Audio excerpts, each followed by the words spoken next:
Ewan ko na lang pag hindi nyo pa yun nasundan. Pwede nyo tong screenshot at kumpletuhin nyo muna yung mga parts bago nyo buuhin. Siguraduhin nyo lang na walang mga singaw at yung gagamitin yung PVC ay makapal.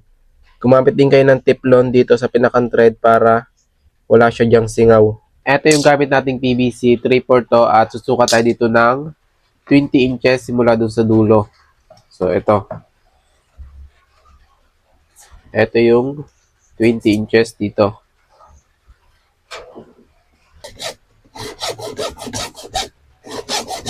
Ito yung 3/4 nating PVC, 20 inches yan ang haba. Ayan.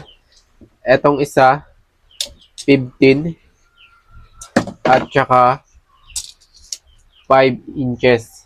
Ayan. Bali, 20 inches din yan. Hinati ko lang. Inalis ko yung 5. Ayan. Ayan, ganito yung tayo niyan. At yung pito, ito yung ating pito na pang tubeless. Ito siya, ganito yung tayo niya. Nandito siya sa loob nito. Nakapik siya dito sa 5 inches na PVC. Yan siya dyan, nakapik siya. Kapag na-fix nyo na yan dyan, ayan, eto na yung pump. Ipapasok natin siya dito, yung pump. Pero bago nyo yan ipasok, alisin nyo muna yung spring ng pinakang barbola nitong pito. Pagkatapos yung alisin yung barbola ng pito, ipapasok nyo yan dyan ganyan, nakapix na yan. Ipipix nyo na siya ng dikit dito para hindi sumingaw kapag binumbahan. Eto, magkabilaan, sasarahan nyo yan ng walang singaw. Ang gawin nyo, pasukan nyo siya dito ng PVC na ganito yung agwat.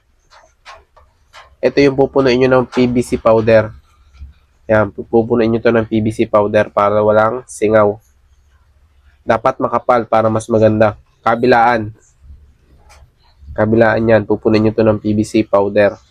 Tapos, ito, pito rin to, pinutol ko lang ito. Ito naman, dito nyo siya ilalagay. Ayan, nakaganyan siya. Yung pito na pasukan ng hangin, ito siya. Tapos, ito naman, ito yung magdudugsong dito sa 5 inches at saka 20 inches. Bali, magiging air tank niyan ay 25 inches. Ito at saka ito. Ito ay pump lamang. Ayan. Ito naman, dito siya nakapasok. Nakaganyan siya. Naka-thread. Maglalagay kayo dito ng female adapter para mapag-threadan ito. Nakaganyan siya dyan. Tapos, ito yung tubo. Ayan o, ganyan lang yung tayo niyan. Sa pump naman, may gamit akong steel tube na 500 mm ang haba. Ayan. Ito yung diskarte natin sa pump. Meron siyang o-ring sa loob. Ayan.